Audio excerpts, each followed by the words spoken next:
I drove 4 grueling hours up mountain roads to Grandpa's old cabin.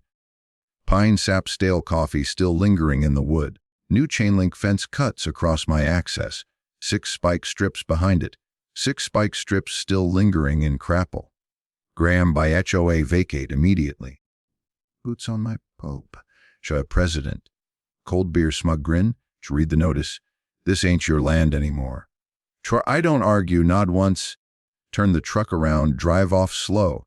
48 hours later I'm back. One single thing on the passenger seat.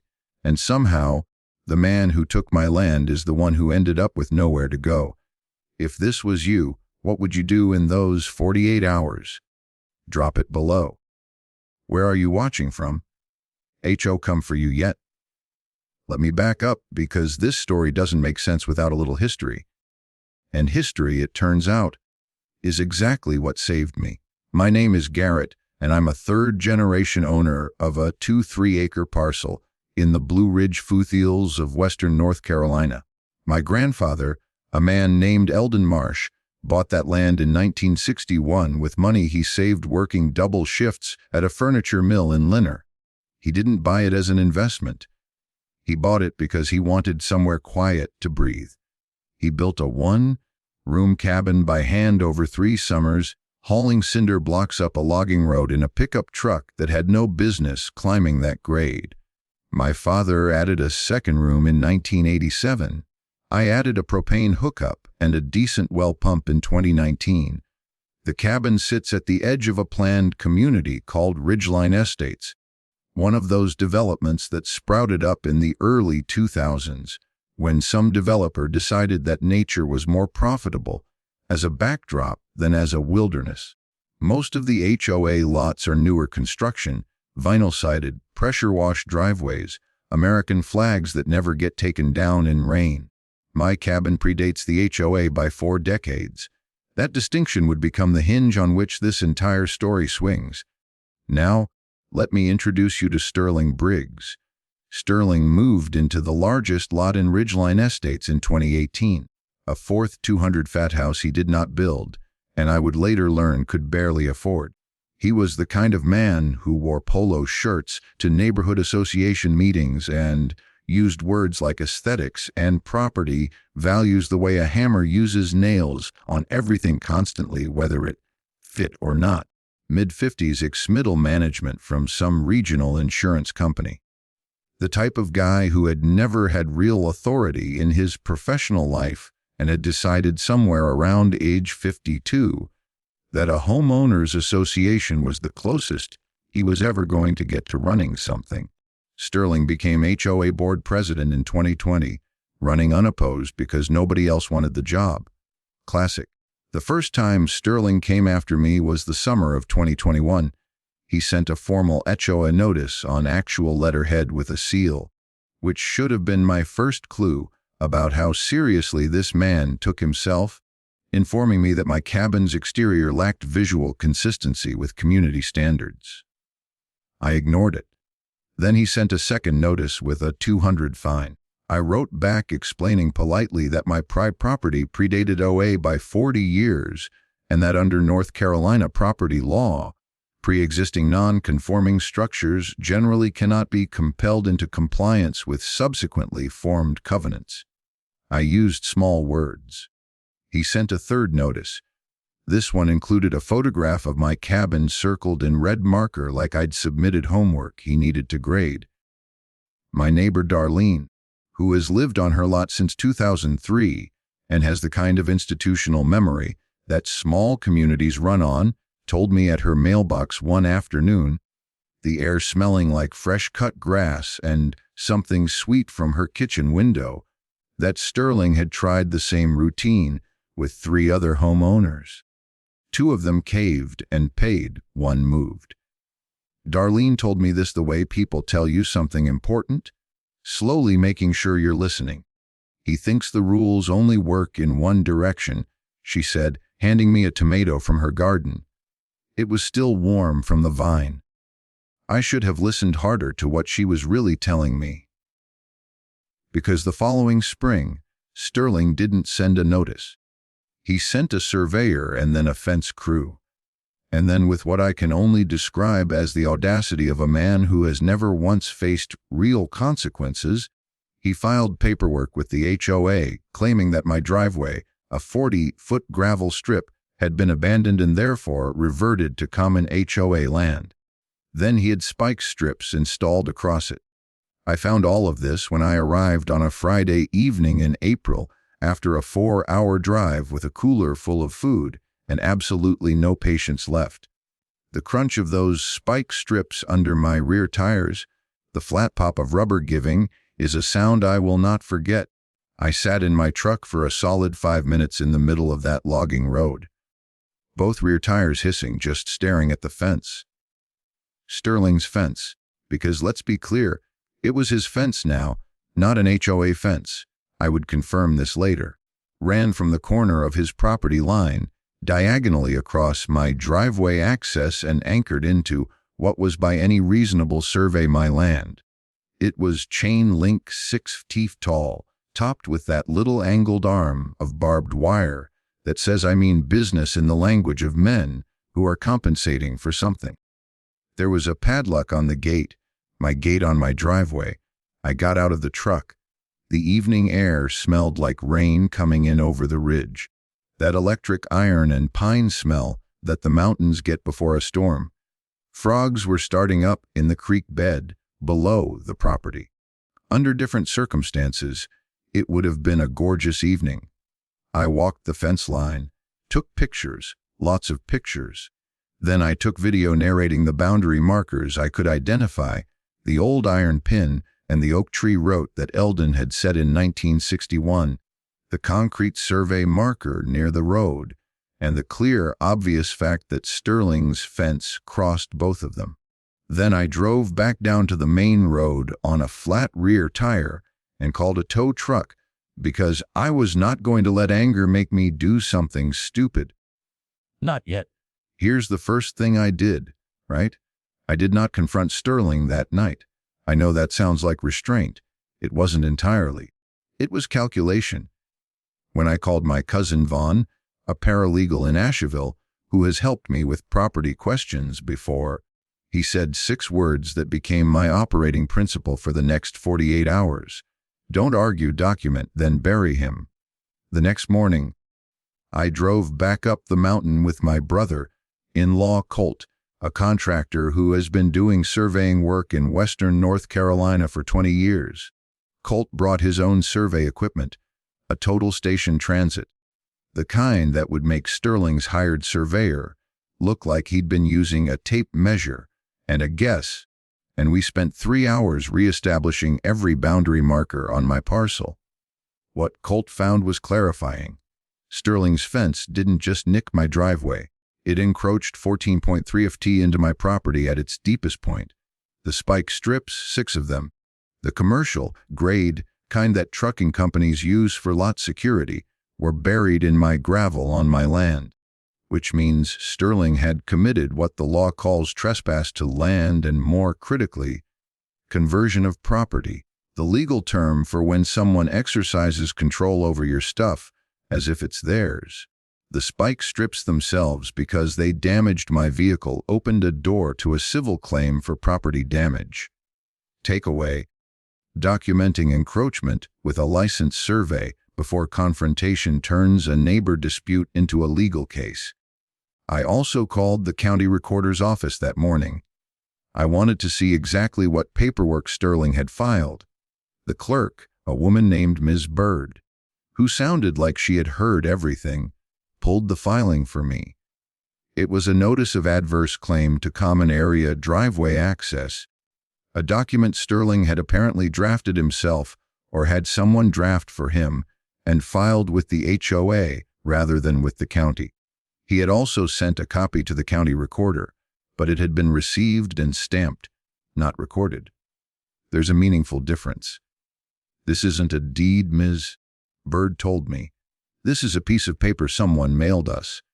Now, here's where Sterling made his first catastrophic mistake, the kind that only men who have never been wrong about anything make. That evening he came over.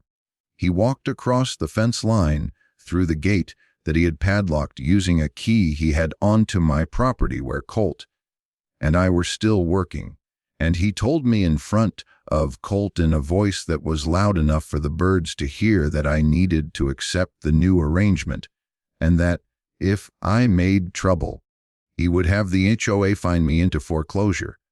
Colt was writing notes on a survey form. He kept writing. "You want to say that again?" I asked Sterling. I wasn't angry. I was something better than angry. I was attentive. Sterling said it again. Colt wrote it down, including the time, 6:47 p.m. Saturday, April 14th. A verbal threat to use HOA fines as a financial weapon made in front of a witness and subsequently written into a contractor's field notes is a gift.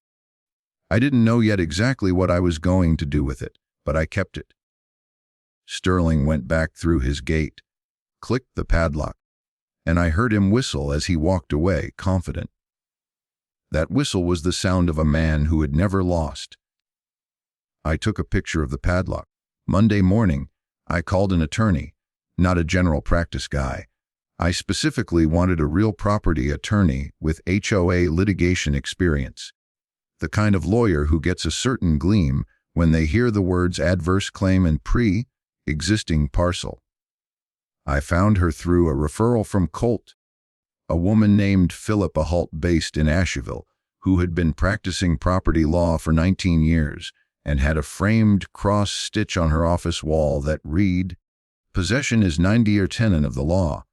The other 10th is documentation." I liked her immediately. Philippa reviewed the survey data, the photos, the filed notice, and Colt's field notes in about 40 minutes. Then she leaned back in her chair and said something that I have thought about many times since. Sterling Briggs filed a document that has no legal force, encroached on your property with a physical structure, damaged your vehicle, and then verbally threatened you with financial harm in front of a witness.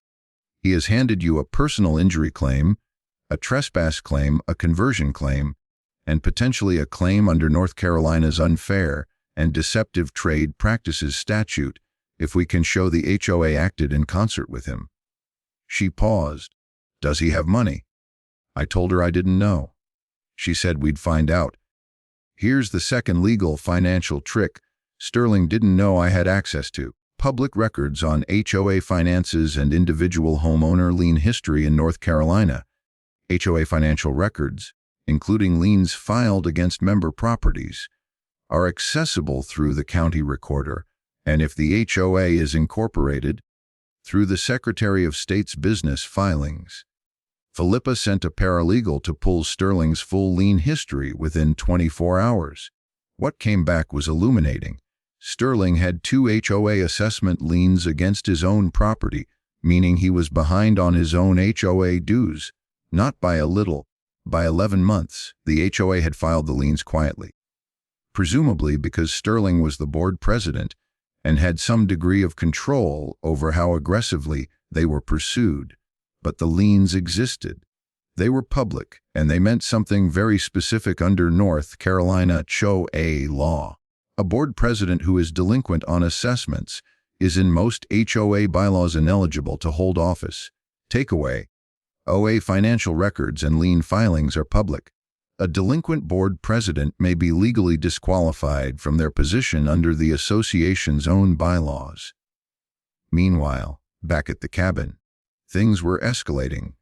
Tuesday morning, I got a certified letter from the Ridgeline Estates HOA, not from Sterling personally, but on official HOA letterhead informing me that my property had been assessed a $1,500 fine for obstruction of common area maintenance access, and that failure to pay within 30 days would result in a lien being filed against my parcel. The irony of this was almost theatrical. The HOA run by the man who had just encroached on my land was finding me for obstruction. I called Darlene. She had gotten a letter, too. So had a man named Wendell, who owned the lot on Sterling's other side and had been in a dispute with him for 2 years over a retaining wall. Wendell is 71 years old, a retired electrician, and he has the energy of a man who has been waiting for someone to show up with a plan. When I called him, he answered on the first ring. "I've been keeping a file," Wendell told me. His file contained 3 years of HOA meeting minutes. He attended every meeting and took his own notes. A photograph of Sterling accepting what appeared to be a contractor kickback at a community project site. 2 written complaints he'd submitted to the HOA that had never received a formal response, and a copy of the original Ridgeline Estates CC and RS. The covenants, conditions, and restrictions document, the foundational legal document of the HOA, which Wendell had obtained directly from the county recorder's office when the development was first platted. Wendell had been building this file for 36 months, waiting for someone to use it. "I figured eventually somebody would fight back," he said. There was no smugness in his voice, just patience. I drove to his house that afternoon. He had the file organized in a 3-ring binder with color-coded tabs. I brought coffee. We sat at his kitchen table, the air inside his house smelling like motor oil and old newsprint, a ceiling fan turning slowly overhead, and I went through every page while Wendell talked me through the context. By the time I left, I had a road map. Sterling Briggs had been running a one-man protection racket inside a homeowners association, and he had been doing it for 4 years because nobody had assembled the pieces before. Now someone had. Wednesday, Sterling found out I'd hired a lawyer. I know this because he called me. Actual phone call, which I let go to voicemail, and left a message that I can only describe as a masterclass and barely contained panic, trying to sound like calm authority. He said that I was making a mistake by escalating, that the HOA had every right to manage access infrastructure, and that he hoped we could resolve this neighbor to neighbor, after the fence, after the spike strips, after the certified fine letter. I saved that voicemail, sent a copy to Philippa within the hour. Then Sterling tried something smarter, which told me he'd gotten advice from someone. He had the HOA's contracted property management company, a firm called Blue Ridge Community Services, send me a formal dispute resolution offer. They would remove the spike strips and temporarily suspend the $1,500 fine if I agreed to sign a document acknowledging the HOA's right to regulate access to the common driveway corridor. That phrase, common driveway corridor, was doing a lot of work.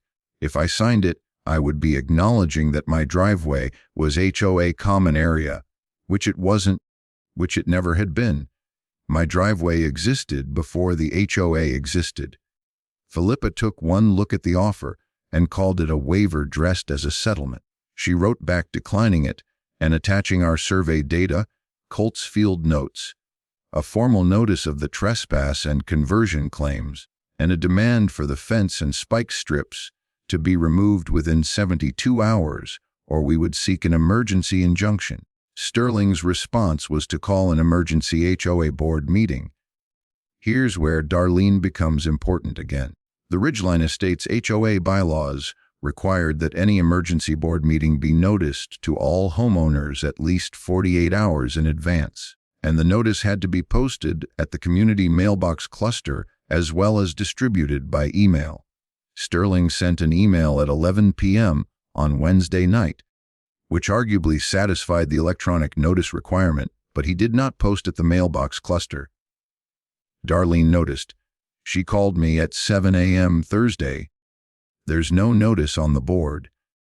She said the meeting was scheduled for Friday evening. If the notice requirement wasn't met, the meeting and any votes taken at it would be procedurally invalid. Darlene photographed the empty notice board at the mailbox cluster every morning and evening from Wednesday through Friday, timestamping each photo on her phone. 32 photographs total. Methodical. Quiet. Devastating. Takeaway: HOA meeting notice requirements are enforceable. Actions taken at improperly noticed meetings can be voided, and photographic documentation of a missing notice is legally meaningful. Meanwhile, I had been doing some research of my own on Sterling specifically.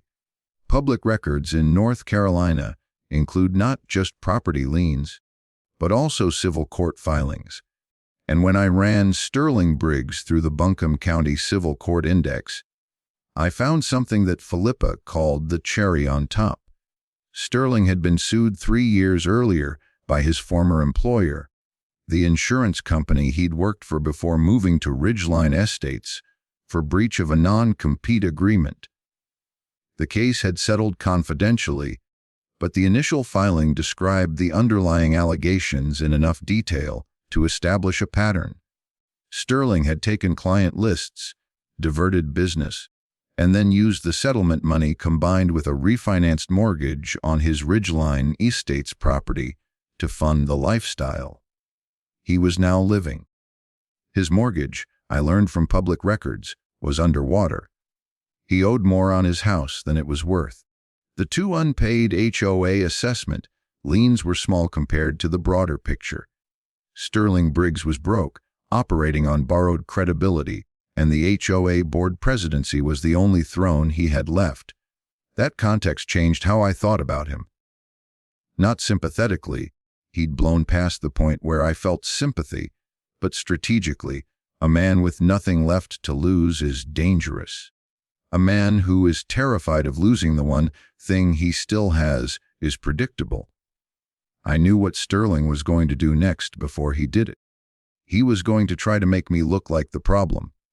Sure enough, by Thursday afternoon, 2 things happened. A post appeared on the Ridgeline Estates neighborhood Facebook group claiming that my cabin was a code violation hazard and that I had been threatening neighbors. And Sterling had apparently reached out to at least one other board member to drum up support for a vote to formally condemn my property and refer it to the county building inspector. The Facebook post was anonymous, but the account that made it had been created 3 weeks earlier and had no other posts. Colt noticed the account had liked Sterling's personal Facebook page. He took a screenshot. Thursday night, Philippa called me at 9:00 p.m. She had been going through the original Ridgeline Estates CC and ours, the founding covenant document that Wendell had obtained, and she had found something. Her voice had that particular quality that lawyers get when they're being careful not to sound as excited as they are. "Garrett," she said, "your cabin is not subject to the HOA at all." I asked her to say that again. She did. Here is what she had found, and this is important, so I'm going to explain it clearly. When Ridgeline Estates was platted in 2002, the developer recorded the CC and RS against all lots within the subdivision plat. A plat is the official map and legal description of a subdivision. My parcel, Eldon's Original 2, 3 acres, was never part of the subdivision plat. It was an adjacent pre-existing parcel that happened to share a road access point with the development. At some point, likely when the HOA management company updated their records in 2018, my parcel had been added to the HOA's internal membership database incorrectly. Without my consent, and without any legal mechanism that would make that addition binding. I had been paying HOA dues for 6 years on a parcel that was never legally subject to HOA covenants, which meant every fine, every notice, every administrative action Sterling had taken against my property, including the adverse claim filing, had zero legal foundation.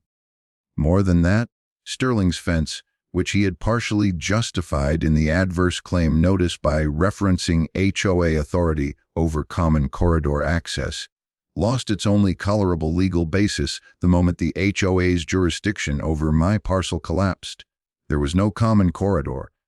There was no HOA authority. There was just a man who had built a fence on my land. And there was one more thing. The CC and RS contained a specific provision, Section 14.3, which Wendell had dog-eared in his binder, without knowing exactly why it mattered, stating that any HOA board member who filed a false or fraudulent claim against a member's property could be removed from the board by a 2/3 vote of the membership and would be personally liable for the costs incurred by the affected member. in defending against the claim. Sterling had filed an adverse claim against a parcel that HOA didn't have jurisdiction over using HOA authority he was exercising while personally delinquent on assessments after being improperly maintained in office, because his disqualifying delinquency had never been reported to the membership. Section 14.3 was a loaded gun and Sterling had handed it to me. Philippa said we needed to move fast before the Friday meeting. I agreed. I called Wendell and Darlene. Then I made 2 more calls, one to a local journalist named Orrin Traz, who covered municipal and community governance for the regional paper. I had met him once at a county commissioner meeting and remembered he had a particular interest in HOA overreach stories, and one to the NC Real Estate Commission, which licenses property management companies and has authority to investigate HOA management firms that facilitate improper actions. By midnight Thursday, the pieces were in place.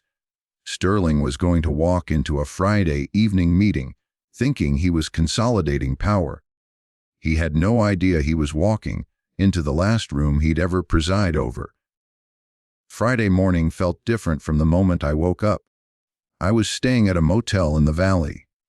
The cabin was technically still inaccessible with the fencing in place, and I sat at the small desk with a cup of gas station coffee and a yellow legal pad, and I made a list of every moving part. There's something almost meditative about a plan that has fully come together. The coffee was terrible. I didn't care. Let me walk you through what we were setting up, because each piece is worth understanding on its own. The first track was legal, the injunction, and the claims. Philippa had filed for an emergency temporary restraining order, TTRO, in Buncombe County Superior Court on Thursday afternoon based on the trespass, the conversion claim, the documented property damage from the spike strips, and the encroachment survey data from Colt.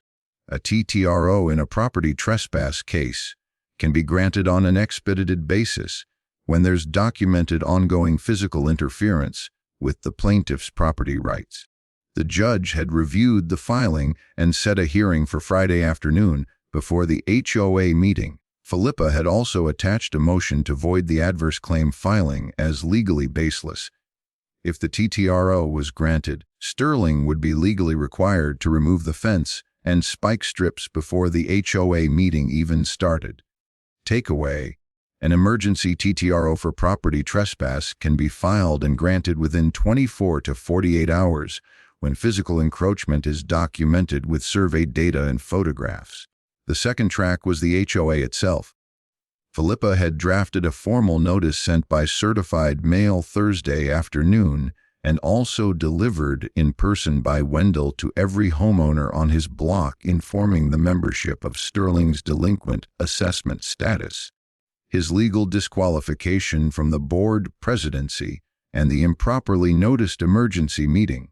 The notice included a petition for a special membership vote, as allowed under the CC and RS, to remove Sterling from the board under Section 14.3.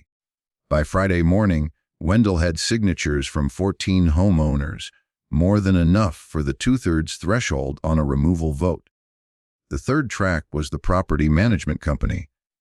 I had filed a complaint with the NC Real Estate Commission on Thursday evening, attaching documentation showing that Blue Ridge Community Services had transmitted the improper adverse claim notice and the $100,500 fine assessment on behalf of a board member who was ineligible to authorize those actions. The commission had acknowledged receipt and flagged it for review. I had also called Blue Ridge Community Services directly, calmly, factually, and informed their office manager of the pending complaint and the forthcoming TTRO. The office manager, to her credit, put me on hold for 4 minutes and then came back to tell me that Blue Ridge was reviewing its relationship with the Ridgeline Estates account. I took that as a sign. The fourth track was Orrin Traz, the journalist. He wasn't a weapon. I want to be clear about that. I hadn't called him to embarrass Sterling publicly out of spite. I called him because what Sterling had been doing to 3 or 4 homeowners over 4 years was a story with community relevance, and people in that development deserved to know.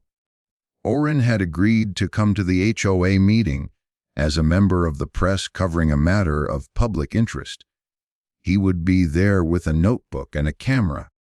Now, here is the physical piece. The thing that I think people remember most when I tell this story in person: the spike strips. Sterling spike strips were installed on my gravel driveway. They were physically on my property. Once the TTRO was granted, their continued presence would be contempt of court. But even before the TTRO, I had a right to document and photograph them in detail. And Colt had done exactly that, including measuring their precise placement and photographing the brand name on one of the strips, a commercial-grade model typically used by parking enforcement contractors, available on a major industrial supply website for about $340 per strip. Colt had also photographed the installation: fresh gravel displacement, screw anchor holes drilled into my driveway bed in a way that established this wasn't a casual placement. Someone had installed these deliberately, professionally, and recently. I had that installation photographed, documented, and attached to the TTRO filing. 6 spike strips, each documented, each on land I owned, each a separate instance of conversion of property. The math on a civil damages claim was becoming interesting. At 2 p.m. Friday, I put on a clean shirt, drove to the courthouse, and sat in the gallery while Philippa argued the TTRO before a judge who spent most of the hearing looking at the survey overlay photographs, with an expression that I can only describe as controlled incredible. The hearing took 22 minutes. We won. Sterling found out about the TTRO at approximately 3:30 p.m. Friday, which I know because Darlene, who lives 3 houses down from him, watched a white truck from Blue Ridge Community Services pull into his driveway, stay for 8 minutes, and leave. Shortly after, she heard what she described to me as a very loud conversation happening inside that house. I was on the phone with Philippa when Darlene texted me this information. Philippa said simply, "Good, he's rattled." A rattled Sterling Briggs. It turned out was a creative Sterling Briggs. In the 2 hours between the TTRO and the HOA meeting, he made 3 moves. The first move, he called 2 other board members, a couple named the Fernalds, who had always voted with him, and apparently convinced them that the TTRO was a personal civil matter that had nothing to do with HOA governance, and that the meeting should proceed as planned. This was legally incorrect. The TTRO specifically enjoined any HOA enforcement action against my parcel pending the full hearing. Sterling was telling his allies that a court order didn't apply to his meeting. The second move, he called Wendell directly.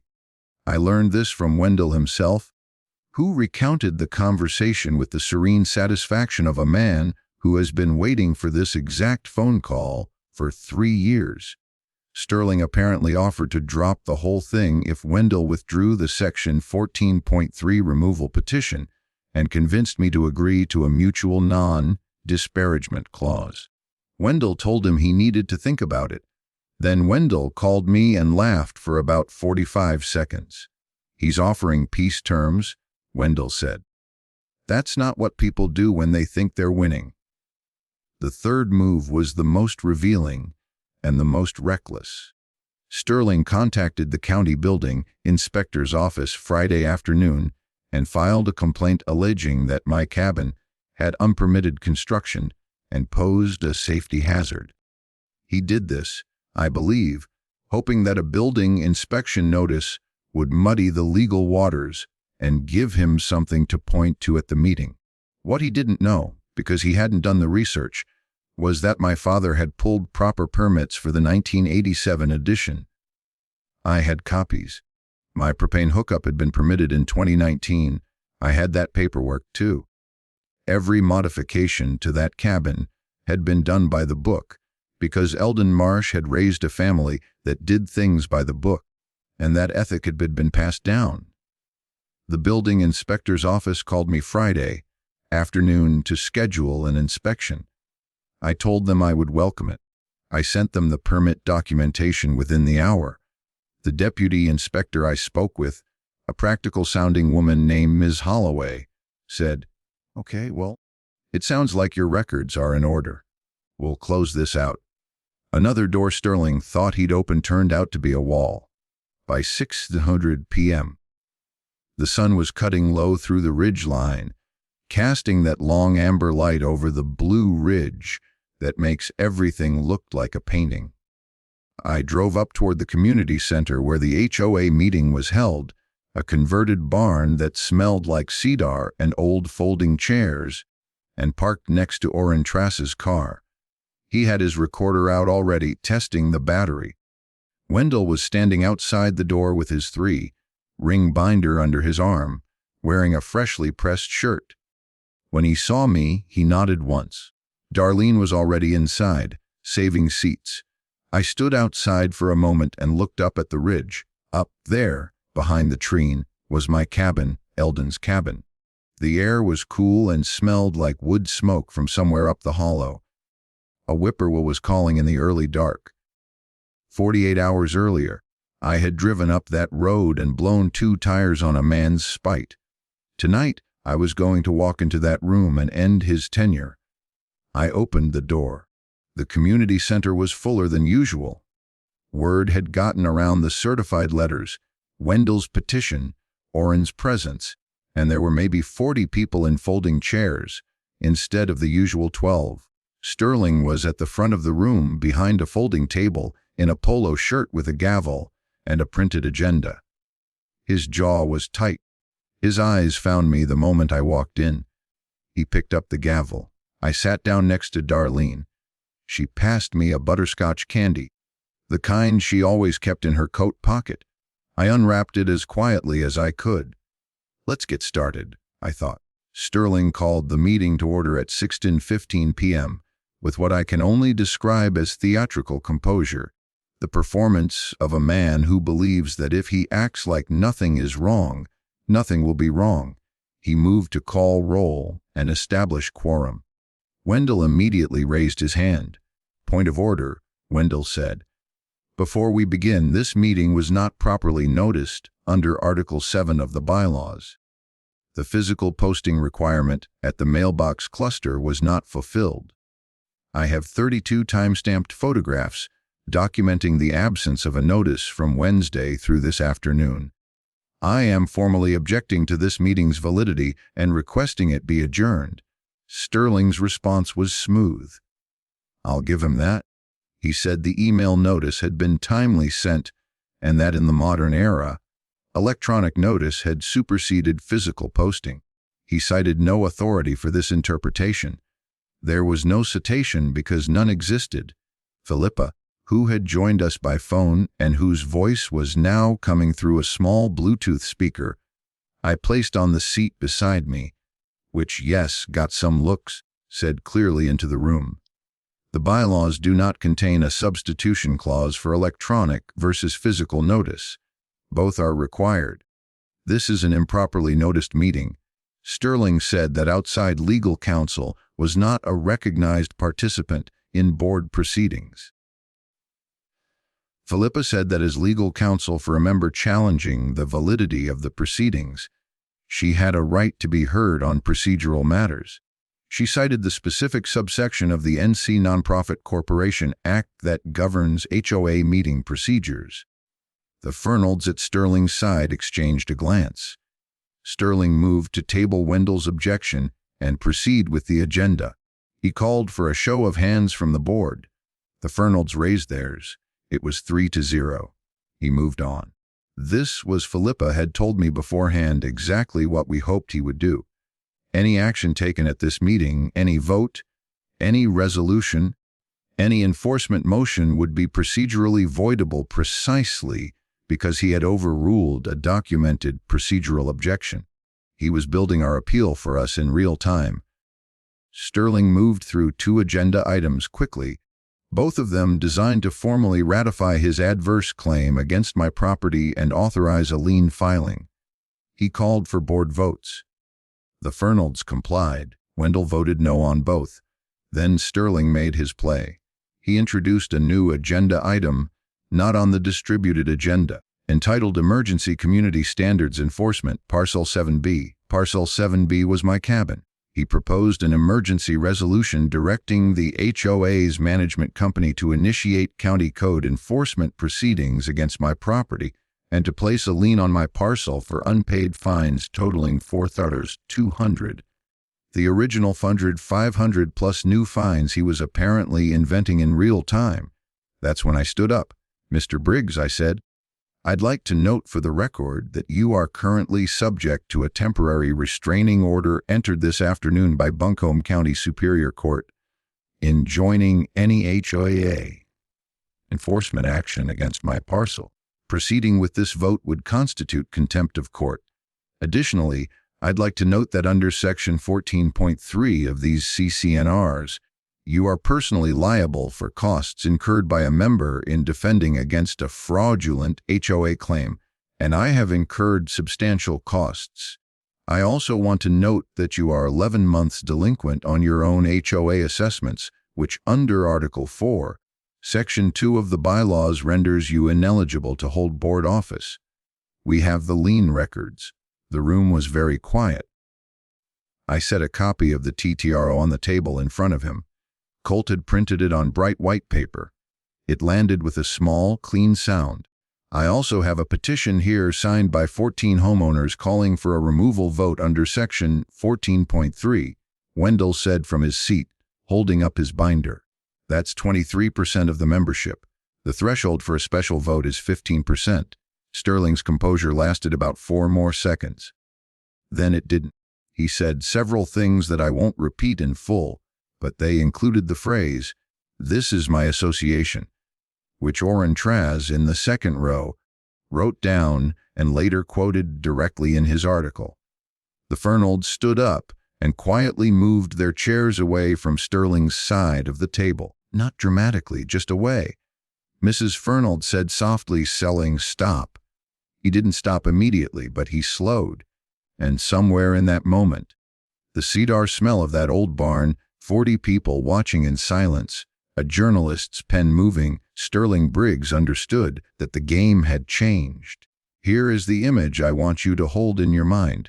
6 commercial, grade spike strips, each one roughly 3 feet long, black rubber and steel, lying on my gravel driveway in the evening light, and a county sheriff's deputy standing next to them, documenting their presence with his own phone camera, because that is exactly what happened at 7:45 p.m. Friday night when Sterling's meeting devolved.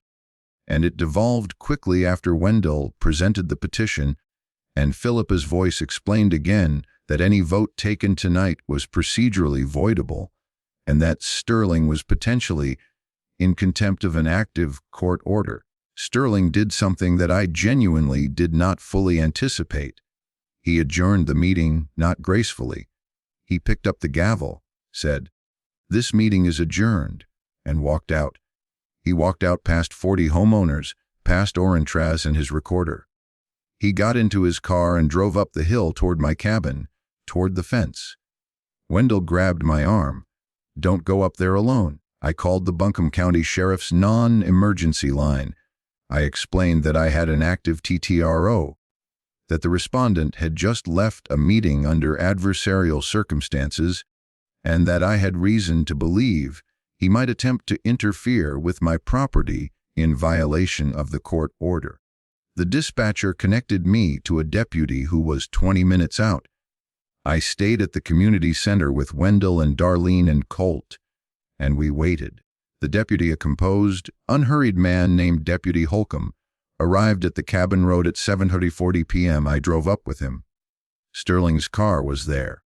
Sterling was standing at the fence line with what appeared to be a pair of bolt cutters, seemingly contemplating whether to remove the padlock and go onto my property.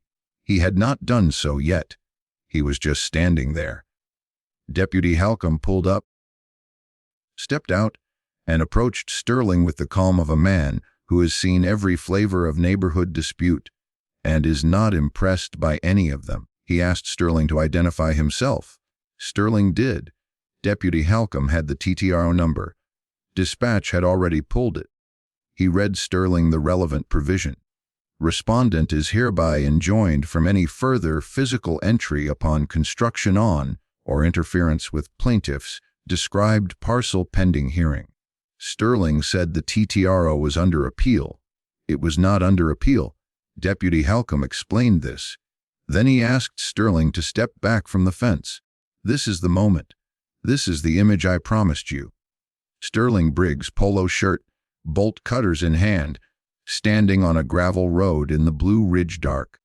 Stepped back from a fence he had built on my land, while a deputy sheriff stood between him and the padlock, and the headlights of Colt's truck illuminated those 6 spike strips lying across my driveway in a perfectly clear, perfectly documented display of what one man's pettiness looks like when it finally meets a consequence.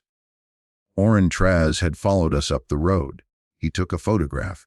It appeared in the next day's regional paper above the fold. The fence, the spike strips, the deputy, and Sterling in the background with the bolt cutters hanging at his side. The caption read, "A board president served with court order at disputed property line." Deputy Holcomb documented the spike strips, still on my land, still in violation of the TTRO, as evidence of an active encroachment. He took a full report. Sterling was not arrested that night, but he was served with formal notice that any further interference would result in a contempt of court charge. Sterling drove away. I stood there in the dark with Colt and Wendell and Darlene, listening to his tail lights disappear down the road. The frogs were going again in the creek. Somewhere up in the tree, a screech owl called once. Darlene said, "Well." Colt laughed. Wendell laughed. I laughed. We stood there on my grandfather's land on Eldon Marsh's 2.3 acres, and we laughed in the dark like we'd all needed to for a while. The following morning, a crew arrived to remove the spike strips in the fence, court-ordered, supervised by Deputy Holcomb, and as each strip came up from my gravel, I photographed it. 6 photographs, 6 pieces of evidence for the civil damages hearing. At 10 a.m. Saturday, the Ridgeline Estates HOA Management Company, Blue Ridge Community Services, sent a written notice to all homeowners that they were terminating their contract with the association, effective immediately, citing governance irregularities. At 2 p.m. Saturday, the 2 remaining board members, the Fernalds, sent their own letter to the membership announcing they were calling a special election to reconstitute the board. Sterling Briggs had not yet responded to any of it. He didn't need to. The story was already over. The special election happened 3 weeks later. Sterling did not run. He couldn't. The membership had formally voted at a properly noticed meeting to remove him under Section 14.3 with a final tally of 31-2. The 2 who voted against removal were later confirmed to be Sterling himself, and inexplicably a man named Gerald who apparently hadn't been following the situation and just voted no on principle. Gerald later apologized. The new board was seated within a month. Wendell as president, Darlene as treasurer, and a young woman named Priya who had moved in the previous year and had a background in nonprofit governance. First order of business, a full audit of HOA finances for the previous 4 years. The audit, conducted by an independent CPA, found $11,400 in assessment fees that had been improperly credited, delayed, or misdirected during Sterling's tenure. The association's legal counsel sent demand letters. My civil case was settled 4 months after the incident. I'll keep the specific terms private, as the settlement agreement requested, but I will tell you that the damages covered my attorney's fees, my vehicle repair, the 2 replacement tires, and enough additional compensation that I was able to fully winterize the cabin, new insulation, a proper heating system, and a wood stove that Eldon would have approved of. Sterling Briggs lost his home 8 months after the meeting. The mortgage lender, apparently spurred by the public coverage of the HOA situation and a closer look at the property's lien status, accelerated the foreclosure proceedings that had been quietly pending. He moved out on a Tuesday. Darlene told me she saw the moving truck. She said she didn't feel good about it. Exactly. I don't wish him harm, she said. I just didn't want him to have the power anymore. That's the right way to feel about it. I think this was never about destroying a man. It was about removing someone from a position of authority he was using to harm people who had less recourse than I did. The homeowners who had paid fines under Sterling's illegal assessments, 2 of them elderly, 1 of them on a fixed income, received refund checks from the HOA audit. So, while Sterling prepared for an emergency HOA meeting where he planned to vote against me, I was preparing something else: a court injunction, a homeowner petition to remove him, a complaint to the State Real Estate Commission, and a journalist covering HOA abuse cases. By the time Friday arrived, Sterling believed he was about to consolidate his power. Instead, he walked into the last meeting he would ever control, because 48 hours after he blocked my land, the court ordered the fence removed. The HOA board voted him out.